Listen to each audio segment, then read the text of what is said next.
ಹಾಂ ಸ್ಟಾರ್ಟ್ ಆಗಿದೆ. ಹಾಂ ರಿಕ್ವೆಸ್ಟ್ ಕಳಿಸಿ.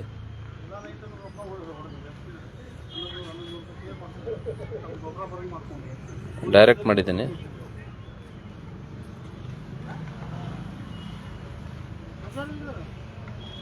Share broadcast.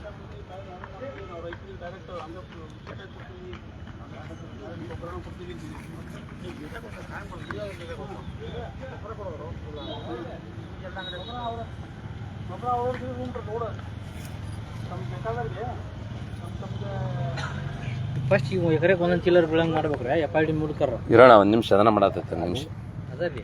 ಅದು ಮಾಡಿಬಿಟ್ರೆ ಈಗ ಎಲ್ಲ ಐತಿ ಅಂತಾರ. ಅದು ಯಾರಿಗೆ ಹೊಂಟು ಕೊಡತ್ತೆ ಮತ್ತೆ ಈಗ ಅಲ್ಲಿ MRP ಕೊಡ್ಬೇಕಲ್ಲ ಇದ್ರೆ ಲಿಂಕ್ ಯಾಕೆ ರಿಕ್ವೆಸ್ಟ್ ಕಳಿಸಿ. ಲಿಂಕ್ ತೊಗೊಬೇಕ್ರಿ ಗ್ಯಾರಂಟಿ. ಅಂದ್ರೆ ಗೊಬ್ಬರ ಇಲ್ಲ. ಅಲ್ವಪ್ಪ ಅಲ್ವಾ ನಾ ಇಲ್ಲಿ ಇದಕ್ಕೆ ನಾನು ಕೊಟ್ರೆ ಟೆಕ್ಸ್ಟ್ ಹಂಗೈತಿ. ಟೆಕ್ಸ್ಟ್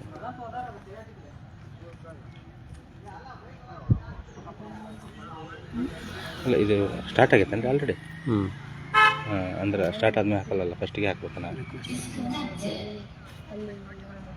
ಹಾಕಿದಾರಾ? ಹಾಂ ಅಕ್ಸೆಪ್ಟ್ ಮಾಡಿದ್ದೀನಿ. ಆ್ಯಡ್ ಆಗ್ತಾ ಇದೆ, ಒಂದು ನಿಮಿಷ. ಹಾಂ ಜಾಯ್ನ್ ಆಗಿದ್ದಾರೆ ನೋಡಿ.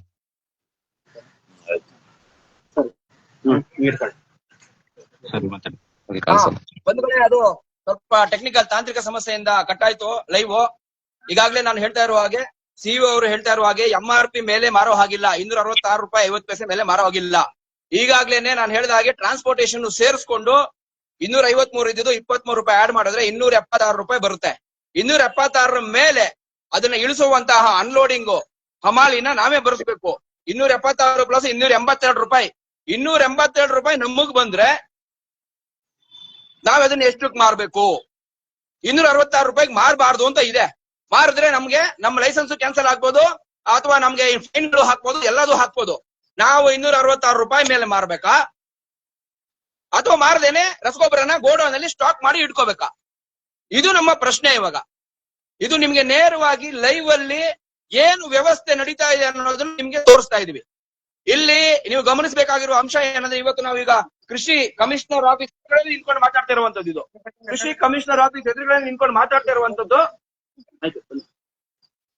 ಇಲ್ಲಿ ಕಮಿಷನರ್ ಇದಾರೆ, ಹೊಸದಾಗಿ ಬಂದಿದ್ದಾರೆ, 2 ದಿನ ಆಯ್ತು ಅವರು ಜಾಯ್ನ್ ಆಗಿ. 2 ದಿನ ಆದ್ರೂ ಪರವಾಗಿಲ್ಲ. ನಮ್ಗೆ ಕಮಿಷನರ್ ವಿಚಾರ ಅಲ್ಲ ಇಲ್ಲಿರೋದು, ಸರ್ಕಾರ ಅಂದ್ರೆ ಸರ್ಕಾರನ ರೆಪ್ರೆಸೆಂಟ್ ಮಾಡುವಂತವ್ರು. ಹಲವಾರು ಬಾರಿ ಅರ್ಜಿಗಳನ್ನ ಕೊಟ್ಟಿದ್ದೀವಿ, ಎಚ್ಚರಿಕೆಗಳನ್ನ ಕೊಟ್ಟಿದ್ದೀವಿ. ಆದ್ರೂ ಈ ವ್ಯವಸ್ಥೆನ ಸರಿ ಮಾಡೋ ನಿಟ್ಟಿನಲ್ಲಿ ಇವ್ರದ್ದು ಯಾವುದೇ ಕ್ರಮ ಇಲ್ಲ. ಕೇವಲ ಒಂದು ಸರ್ಕ್ಯುಲರ್ ಹೊರಡಿಸ್ತಾರೆ, ಸೂಚನೆಗಳನ್ನ ರೈಟಿಂಗ್ ಅಲ್ಲಿ ಕಳಿಸ್ತಾರೆ, ಮಾಡಬಾರದು ಅಂತ ಹೇಳ್ಬಿಟ್ಟು. ಅದನ್ನ ಜಾರಿಗೊಳಿಸೋರು ಯಾರು ಸ್ವಾಮಿ? ನಾವು ಮಾಡ್ಬೇಕಾ? ಮಾಡ್ತೀವಿ, ನಮಗ್ ಕೊಡಿ ಅಧಿಕಾರ ಇಲ್ದೇ ನಾವು ಈಗಾಗ್ಲೇ ಮಾಡ್ತಾ ಇದೀವಿ. ನೀವ್ ಯಾಕಿದ್ದೀರಾ ಮತ್ತೆ ಸಂಬಳ ಯಾಕೆ ತಗೊಳ್ತಾ ಇದ್ದೀರಾ? ರಾಜೀನಾಮೆ ಕೊಟ್ಟು ಮನೆಗೆ ಹೋಗಿ. ರೈತರು ನಿಮ್ಗೆ ಕಾಪಾಡಕ್ ಸಾಧ್ಯ ಇಲ್ಲ ಅಂದ್ರೆ ರಾಜೀನಾಮೆ ಕೊಟ್ಟು ಮನೆಗೆ ಹೋಗಿ. ಈಗ ನಾವು 282 ರೂಪಾಯಿ ಬಂದಿದೆ ನಮ್ಗೆ. ಏನ್ ಮಾಡ್ಬೇಕು ಅಂತ ಕೃಷಿ ಅಧಿಕಾರಿಗಳು ಹೇಳ್ಬೇಕು. ಈಗ ನಾವು ಕಮಿಷನರ್ ಆಫೀಸ್ ಹತ್ರ ಇದೀವಿ. ಡಿಡಿ ಫರ್ಟಿಲೈಸರ್ ಅವ್ರಿಗೆ ನಾನು ಫೋನ್ ಮಾಡಿದ್ದೆ. ಅವರು ಫೋನ್ ಮಾಡಿ ಕಟ್ ಮಾಡಿ ಮೆಸೇಜ್ ಮಾಡಿ ಅಂತ ಹೇಳ್ತಾರೆ. ಅಷ್ಟು ಬಿಸಿ ಇದಾರೆ ಅನ್ಸದೆ. ಏನ್ ಬಿಸಿ ಇದಾರೋ ನನಗೂ ಗೊತ್ತಿಲ್ಲ. ನಾವು ರೈತರಿಗೆ ಇಲ್ಲಿ ಮೋಸ ಆಗ್ತಾ ಇದಾರೆ, ಅದ್ರ ಬಗ್ಗೆ ಯಾವುದೇ ಕ್ರಮ ಕೈಗೊಳ್ಳಲ್ಲ. ಯಾವ ವಿಚಾರಕ್ಕೆ ಬಿಸಿ ಇದಾರೆ ಅಂದ್ರೆ ನನಗೂ ಗೊತ್ತಿಲ್ಲ. ಏನ್ ಮಾಡ್ತಿದ್ದಾರೆ ಅಂತ ಹೇಳ್ಬಿಟ್ಟು ಕಂಪನಿಗಳ ಜೊತೆ ಡೀಲ್ ಮಾಡೋದ್ರಲ್ಲಿ ಇದಾರ ನನಗೂ ಗೊತ್ತಿಲ್ಲ. ಈಗ ನಾವು ಕಮಿಷನರ್ ಹತ್ರ ಹೋಗ್ತೀವಿ. ಕಮಿಷನರ್ ಇದಕ್ಕೆ ನಮ್ಗೆ ಉತ್ತರ ಕೊಡ್ಬೇಕು. ನೇರವಾಗಿ ಲೈವ್ ಅಲ್ಲಿ ನಿಮ್ಗೆ ಲಾರಿನೂ ಕಾಣಿಸ್ತಾ ಇದೆ. ನಾವು ವಿಚಾರವನ್ನು ತಿಳಿಸಿದೀವಿ. ನಮ್ಮ ಹತ್ರ ಎಲ್ಲಾ ತರ ಸಾಕ್ಷಿ ಇದೆ. ಈಗ ಇವರು ಏನ್ ಮಾಡ್ತಾರೆ ಅಂತ ಅವರೇ ಹೇಳ್ಬೇಕು. ಬನ್ನಿ ಮುಂದೆ ಬೇಗ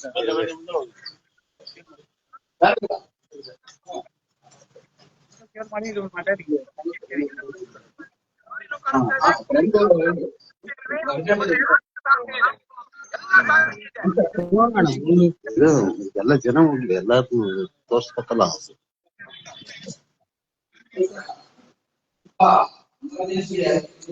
ಆವತ್ತು ಬಂದಿದ್ವಿ.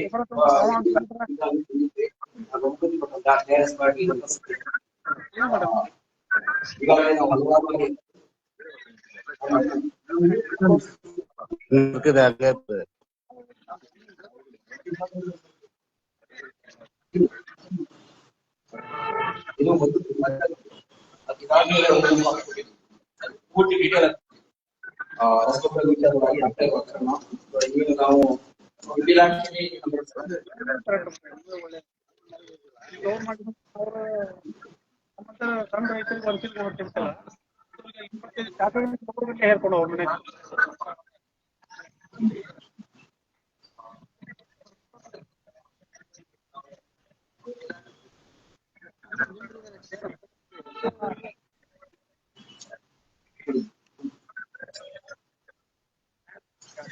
ಈಗ ನಾವು ಅಲ್ಲಿ ಲೈವ್ ಅಲ್ಲಿ ಇದೀವಿ ಸರ್.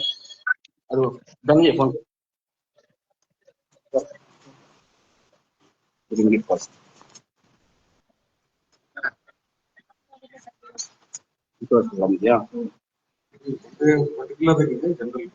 ಅಲ್ಲ ಸರ್, ಇದು ಪರ್ಟಿಕ್ಯುಲರ್ ಇದೆ, ಪರ್ಟಿಕ್ಯುಲರ್ ಏನ್ ನಡೀತಾ ಇದೆ. ನಾವು ಅದಕ್ಕೆ ನಿಮ್ಗೆ ಡೈರೆಕ್ಟ್ ಆಗಿ ಏನ್ ನಡೀತಾ ಇದೆ ಅನ್ನೋದು ತೋರ್ಸೋಣ ಅಂತಾನೆ ಲೈವ್ ಅಲ್ಲೇ ತಗೊಂಡ್ಬಂದಿದ್ದೀವಿ.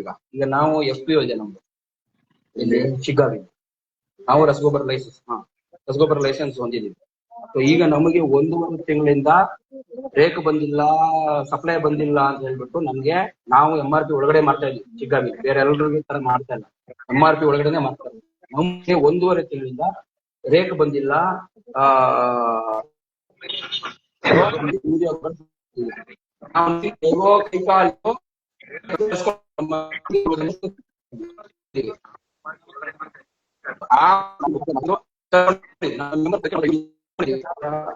ಪೂರ್ತಿಯಾಗಿ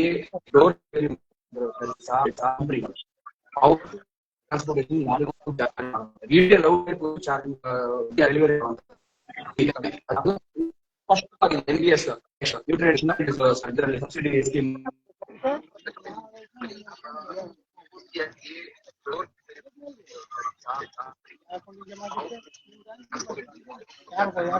ಫೆಡರೇಷನ್ ಅವರು ಮೊದಲು ನಮ್ಗೆ 260 ರೂಪಾಯಿ ಚಾರ್ಜ್ ಮಾಡ್ತಾರೆ. ನಮ್ಗೆ ಗೊತ್ತಿಲ್ಲ MRP 266 ರೂಪಾಯಿ ಯೂರಿಯಾ.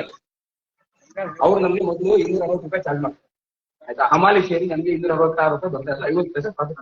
ಮೊದಲನೇ ರೋಡ್. ಈಗ 1.5 ತಿಂಗಳಿಂದ ಕಳಿಸಿರ್ಲಿಲ್ಲ, ಈಗ ಇನ್ನೊಂದು ಕಳಿಸಿದ್ದಾರೆ. ಈಗ ನಮ್ಗೆ 253 ಕೊಡ್ತಾ ಇದ್ದಾರೆ. ನಾವು ಒತ್ತಾಯ ಮಾಡಿದ್ಮೇಲೆ, JD ಮೂಲಕ ಒತ್ತಾಯ ಮಾಡಿದ್ಮೇಲೆ 253 ಕೊಡ್ತಾ ಇದ್ದಾರೆ. 253 ಟ್ರಾನ್ಸ್ಪೋರ್ಟೇಷನ್ ನಾವು ಮಾಡ್ತೇವೆ. ಟ್ರಾನ್ಸ್ಪೋರ್ಟೇಷನ್ ಅಲ್ಲಿ ಏನಾಗುತ್ತೆ, 23 ರೂಪಾಯಿ ಬೀಳ್ತದೆ ಟ್ರಾನ್ಸ್ಪೋರ್ಟೇಷನ್. ತೋರಾಗ್ತಾ ಇದೆಯಾ? ಟ್ರಾನ್ಸ್ಪೋರ್ಟೇಷನ್ 23 ರೂಪಾಯಿ ಬೀಳ್ತದೆ. 253 ಪ್ಲಸ್ 23 ಆಡ್ ಮಾಡಿದ್ರೆ 276. ಆಮೇಲೆ ಹಮಾಲಿ ಪರ್ ಚೀಲ ನಿಮ್ಗೆ 6 ರೂಪಾಯಿ ಬೀಳುತ್ತೆ. 285 ರೂಪಾಯಿ ಅಲ್ಲೇ ಆಗುತ್ತೆ. ಮೊನ್ನೆ ಇವ್ರಿಗೂ ಲೆಟರ್ ಅದು ಕೊಟ್ಟಿದ್ವಿ, 288 ರೂಪಾಯಿ. ಈಗ ನಾವು 266 ರೂಪಾಯಿ ಯಾವ ರೇಟಿಂಗ್ ಇಲ್ಲಿದೆ ಸರ್. ನೋಡ್ ಬಂದಿದ್ದೀವಿ, ನಿಮ್ಗೆ ಡೈರೆಕ್ಟ್ ಆಗಿ ತೋರ್ಸೋದು ಬಂದಿದ್ದೀವಿ ಏನ್ ವ್ಯವಸ್ಥೆ ನಡೀತಾ ಇದೆ ಅಂತ. ಫೆಡರೇಷನ್ ಅವ್ರು ಹೇಳ್ತಾರೆ 5 ರೂಪಾಯಿ ನಮ್ಗೆ ಹಮಾಲಿ ಬೀಳುತ್ತೆ ಅಂತ, 248 ಪ್ಲಸ್ 5 ರೂಪಾಯಿ ಆಗ್ತದೆ. ಹಮಾಲಿ ಯಾರು ಸರ್ ಬಿಡ್ಬೇಕು ಅವ್ರಿಗೆ? ಡೈರೆಕ್ಟ್ ಕಂಪನಿ ಅವರು ನೇರವಾಗಿ ಅಲ್ಲಿ ಇಳಿಸ್ಬೇಕಲ್ವಾ, ಅವ್ರಿಗೆ ಡೋರ್ ಡೆಲಿವರಿ ಮಾಡ್ಬೇಕಲ್ವಾ? ಹಮಾಲಿ ಎಲ್ಲಿಂದ ಬೀಳುತ್ತೆ ಅವ್ರಿಗೆ? ಅದ್ರ ಮೇಲೆ ಸೊಸೈಟಿಗಳು ಕೊಡುವಾಗ ಮಾರ್ಜಿನ್ ಕೊಡ್ತಾರೆ. ಚೀಲ ಕ್ವಿಂಟಲ್ ಮೇಲೆ 10 ರಿಂದ 15 ರೂಪಾಯಿ ಮಾರ್ಜಿನ್ ಇಡ್ತಾರೆ. ಅವ್ರಿಗೆ ಪ್ರಾಫಿಟ್ ಕೊಡ್ತಿಲ್ಲ.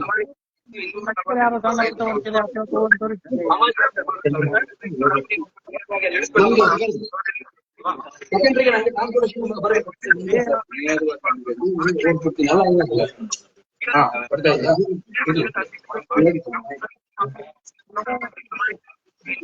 ನಮ್ಗೆ ಗೊತ್ತಿಲ್ಲ ಇದು ಅಧಿಕಾರಿಗಳು ಯಾವ ಠೀಕರಣೆ ಮಾಡಿದ್ದಾರೆ. ಸೆಕೆಂಡ್ರಿ ಟ್ರಾನ್ಸ್ಪೋರ್ಟ್ ಇಲ್ಲಿದೆ, ಅವತ್ತಿಂದ ನಾವು ಹೇಳ್ತಾ ಇದೀವಿ, ಪ್ರಿನ್ಸಿಪಲ್ ಸೆಕ್ರೆಟರಿಗೂ ಕೊಟ್ಟಿದ್ದೀವಿ. ನೀವು ಯಾಕೆ ಈ ತರ ಮಾಡ್ತಿದ್ದೀರಿ ಉತ್ತರ ಕೊಡ್ಬೇಕು, ಅವರು ಉತ್ತರ ಕೊಡ್ಬೇಕು.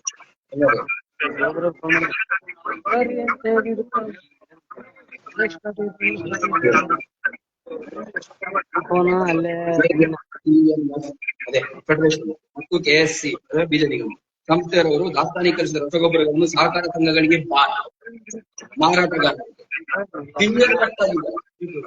ಮಾರಾಟಗಾರರಿಗೆ ಸಾಗಾಣಿಕೆ ಮಾಡಿದ ವೆಚ್ಚದ ಟ್ರಾನ್ಸ್ಪೋರ್ಟೇಷನ್ ಅಂಡ್ ಹ್ಯಾಂಡ್ಲಿಂಗ್ ಮಾಹಿತಿಯನ್ನು ಜಿಲ್ಲಾವಾರು ನಿರ್ವಹಿಸುವುದು.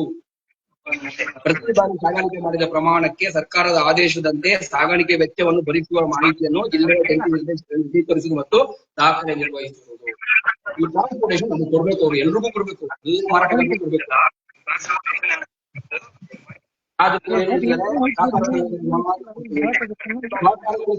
ಕೊಟ್ಟರು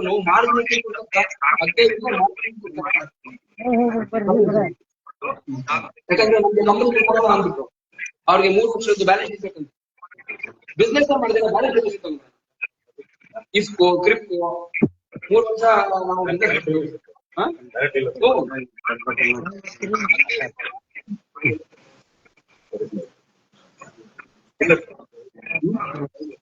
ನೋಡಿ ಸರ್, ಒಬ್ಬರ ಲೇಬಲ್ ನಡೀತಾ ಇದೆ. ಒಬ್ಬರ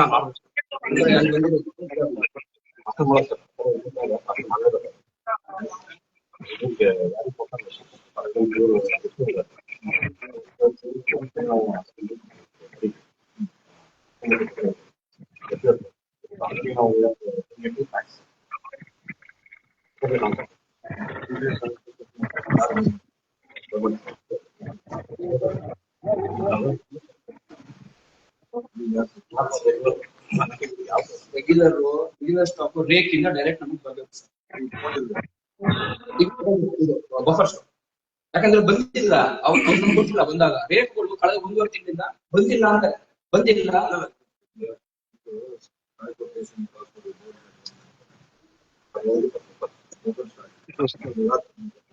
buffer normal circumstances sir. Transportation ಕಂಪನಿಯವರೇ ಬಸ್ಬೇಕು, ರಿಟೇಲ್ ಔಟ್ಲೆಟ್ ವರೆಗೂ ಅವರೇ ಕಳಿಸ್ಬೇಕು ಅಂತಿದೆ.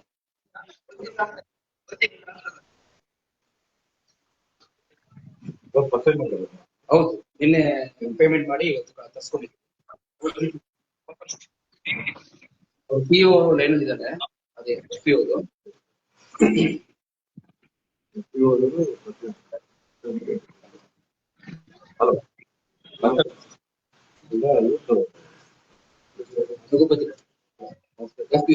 KRS ಕರ್ನಾಟಕ ರೈತ ಸಂಘ.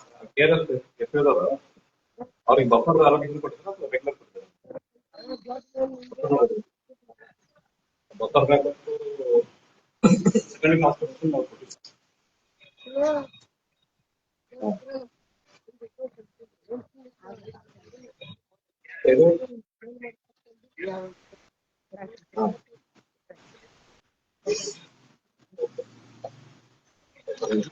ಕರೆಕ್ಟ್ ಇಲ್ಲಿ ತೋರಿಸ್ದಂಗ ಆದ್ರೆ ಬರೋದು. ಅವ್ರಿಗೆ ಸೆಕೆಂಡ್ ಹಾಸ್ಪಿಟಲ್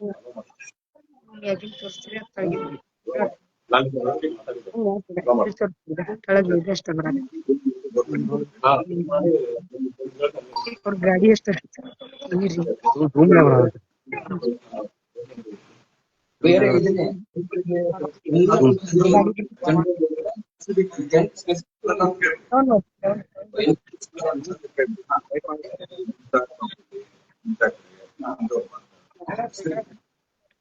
ಮಾಡ್ತೀವಿ 100%. ಇವತ್ತು ಅದಾದ್ರೆ ಆಕ್ಷನ್ ನಾವು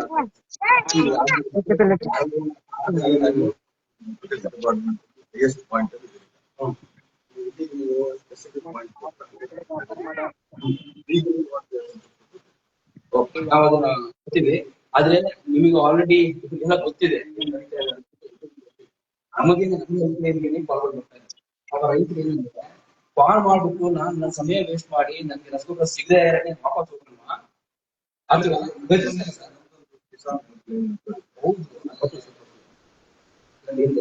ಆಪ್ಷನ್ 1, 2, 3 ಅಂತಿದೆ. ಅದರಲ್ಲಿ ರಸಗೊಬ್ಬರ ವಿಚಾರ ಮಾಡಿಲ್ಲ. ಇತರೆ ವಿಚಾರಗಳಿಗೆ 4 ಓದಿ ಏನಿದೆ ಅದು ಎಲ್ಲ ಲಿಂಕ್ಸ್ ಅರ್ಥ ಆಗುತ್ತೆ. ಅಲ್ಲೇನೋ ಆಗ್ಬಿಡುತ್ತೆ ಅನ್ನೋದು ಲಿಂಕ್ಸ್ ರಸಗೊಬ್ಬರ ಅಂತ ಸ್ಪೆಸಿಫಿಕ್ ಆಗಿ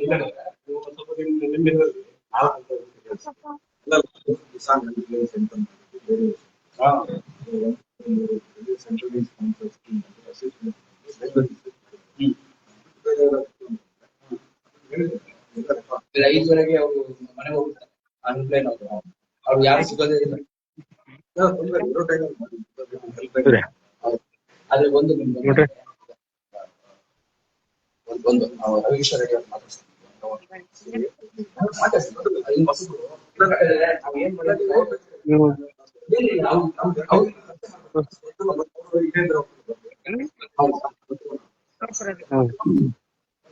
ನಾವು ಬಂದು ನಿಮಗೆ ಕೂತಿ ನೀವು ಹೊಸಬ್ರು ಸ್ವಲ್ಪ ನಿಮ್ಗೆ ಶಾಕ್ ಆಗಿರ್ಬೋದು.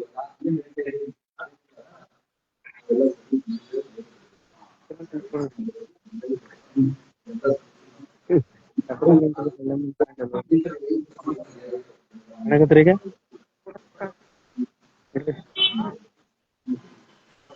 ನಾವು ಇಲ್ಲಿ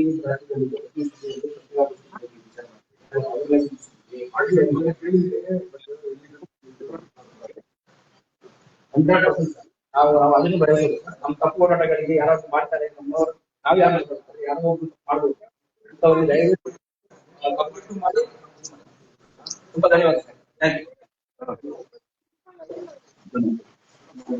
ಅದು ಡಾಕ್ಯುಮೆಂಟ್ಸ್ ಡಾಕ್ಯುಮೆಂಟ್ ಜಾರಿ ಕೊಟ್ಟ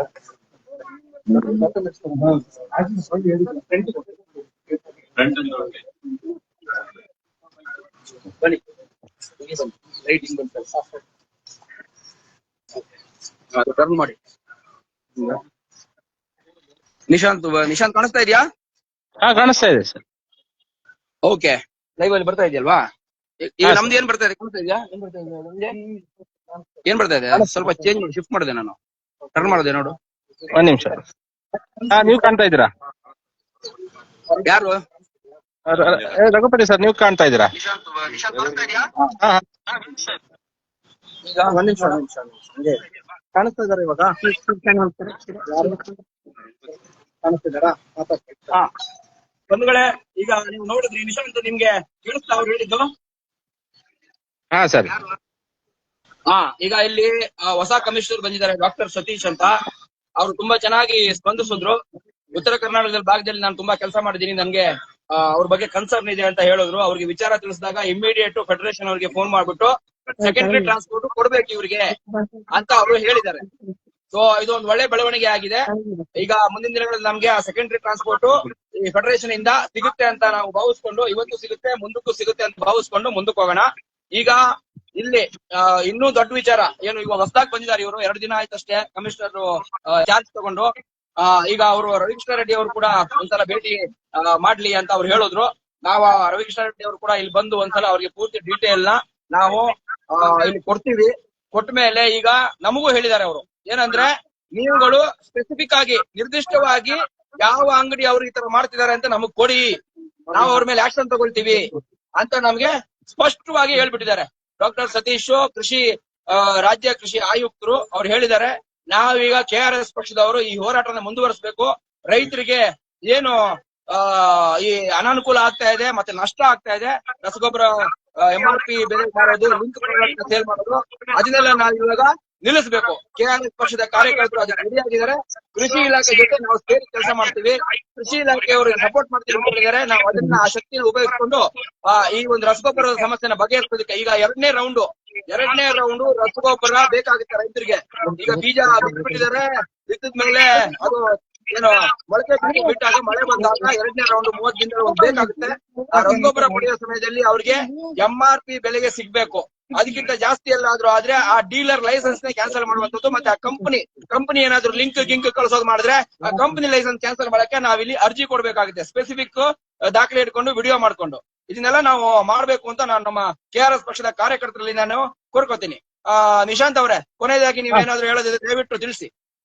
ಹಾ ಸರ್, ಇದು ಒಳ್ಳೆ ಬೆಳವಣಿಗೆ ಸರ್ ತಾವ್ ಹೇಳ್ದಂಗೆ. ಆಮೇಲೆ ನಾವು ಕೃಷಿ ಆಯುಕ್ತರು ಸ್ಪಂದಿಸ್ತಾರೆ ಅಂತ ನಂಬ್ತಾ ಇದೀವಿ.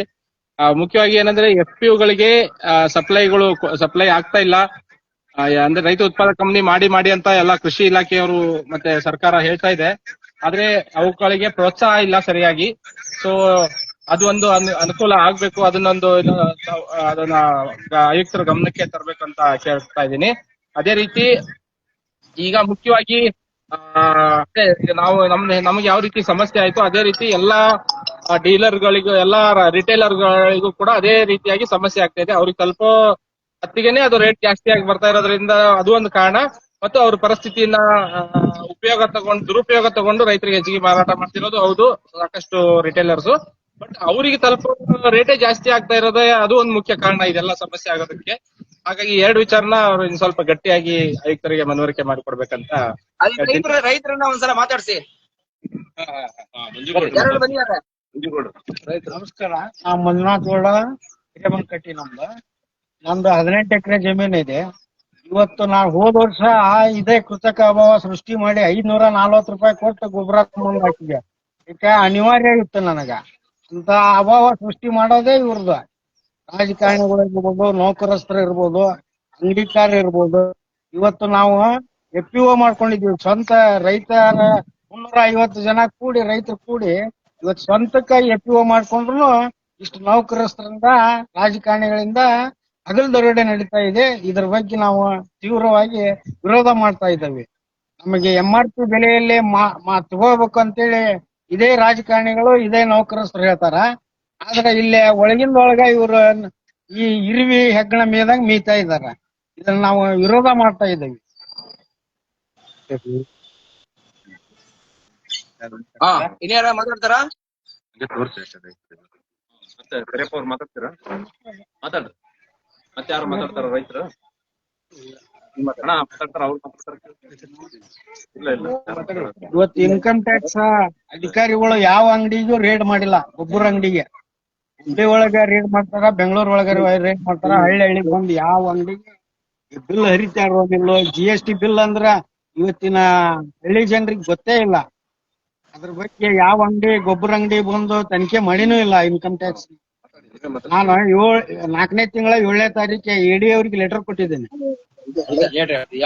ಓಕೆ, ಯಾವ ಅಂಗಡಿ ಈಗಾಗಲೇ ನೀವು ಕೇಳಿರ್ತೀರಾ, ರೈತರು ಕೂಡ ಯಾವ ರೀತಿ ನಿಮ್ಗೆ ಮಾಹಿತಿಗಳನ್ನ ಕೊಟ್ಟಿದ್ದಾರೆ ಅಂತ. ರೈತ ಸಹಾಯ FPO, ರೈತರಿಗೆ ಸಹಾಯ ಆಗ್ಲಿ ಅಂತಾನೆ ಕರ್ನಾಟಕ ರೈತ ಸಹಾಯ FPO ಅಂತ ನಾವು ಶಿಗ್ಗಾವಿಯಲ್ಲಿ ಮಾಡಿದೀವಿ. ಈ FPO ಮೂಲಕ ಅಲ್ಲಿ ಎಲ್ಲಾ ರೈತರಿಗೂ ಕೂಡ ನ್ಯಾಯ ಒದಗಿಸುವಂತಹ ಕೆಲಸ ನಾವು ಮಾಡ್ತೀವಿ. ರೇಟ್ಗಳಲ್ಲಾಗ್ಲಿ, ಬೆಳೆ ಹಾನಿ ಪರಿಹಾರಗಳಲ್ಲಾಗ್ಲಿ, ಅಥವಾ ಮುಂದಿನ ದಿನಗಳಲ್ಲಿ ಅವರಿಗೆ ಅವರ ಉತ್ಪನ್ನಗಳಿಗೆ ಬೆಲೆ ಸಿಗುವಂತೆ ಮಾಡುವ ತರ ಆಗ್ಲಿ, ನಾವು KRS ಪಕ್ಷದ ವತಿಯಿಂದ ಇದನ್ನ ನಾವು ಜಂಟಿಯಾಗಿ KRS FPO ಮತ್ತೆ KRS ಪಾರ್ಟಿ ಜಂಟಿಯಾಗಿ ಸೇರಿ ರೈತರಿಗೆ ಲಾಭ ಮಾಡಬೇಕು ಅನ್ನೋ ನಿಟ್ಟಿನಲ್ಲಿ ನಾವು ಇದನ್ನ ಮಾಡ್ತಾ ಇದೀವಿ. ಡೀಲರ್ಗಳು, ಕಂಪನಿಗಳು ಅವ್ರಿಗೆ ಬೇಕಾದಂಗೆ ಲಾಭ ಮಾಡ್ಕೊಂಡು ಹೋಗ್ತಾರೆ. ಈವನ್ ಅಧಿಕಾರಿಗಳು ಅದರಲ್ಲಿ ಆ ಸಮುದ್ರದಲ್ಲಿ, ಭ್ರಷ್ಟಾಚಾರದ ಸಮುದ್ರದಲ್ಲಿ ಮುಳುಗಿ ಲಾಭ ಮಾಡ್ಕೊಂಡು ಹೋಗ್ತಾರೆ. ರೈತರು ಮಾತ್ರ ಬೆವರು ಸುರಿಸ್ತಾರೆ. ಜೊತೆಗೆ ಈ ತರ ನಷ್ಟ ಉಂಟು ಮಾಡ್ಕೊಂಡು ರಕ್ತ ಸುರಿಸುವಂತಹ ಸಮಯ ಕೂಡ ಬರುತ್ತೆ ಹೋರಾಟ ಮಾಡ್ಕೊಂಡು. ಸೊ ಅದನ್ನ ನಾವು ತಪ್ಪಿಸ್ಬೇಕು, ರೈತರಿಗೆ ನ್ಯಾಯ ಸಿಗ್ಬೇಕು, ಅಧಿಕಾರಿಗಳ ಮೂಲಕ ಅದನ್ನ ಮಾಡಿಸ್ಬೇಕು ಅಂತ ಹೇಳಿ ನಮ್ಮ KRS ಪಕ್ಷದ ಪ್ರಯತ್ನ. ಈಗ ಅದನ್ನ ಮಾಡಿದೀವಿ ಒಂದು ಹಂತಕ್ಕೆ.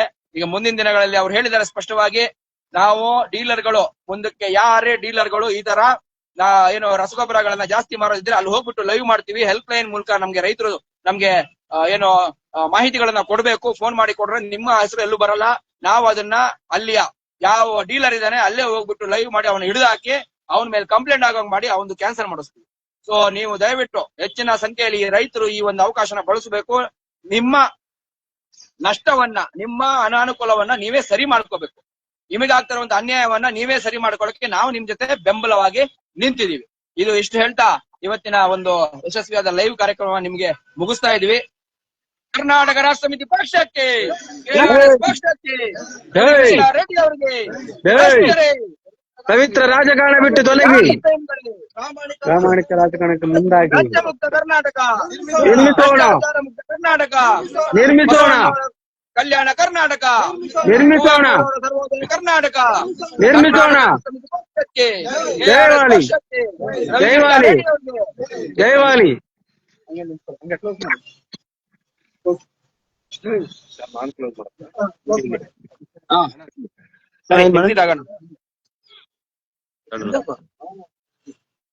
ಫಿನಿಶ್ ಅನ್ಲ ಏನ?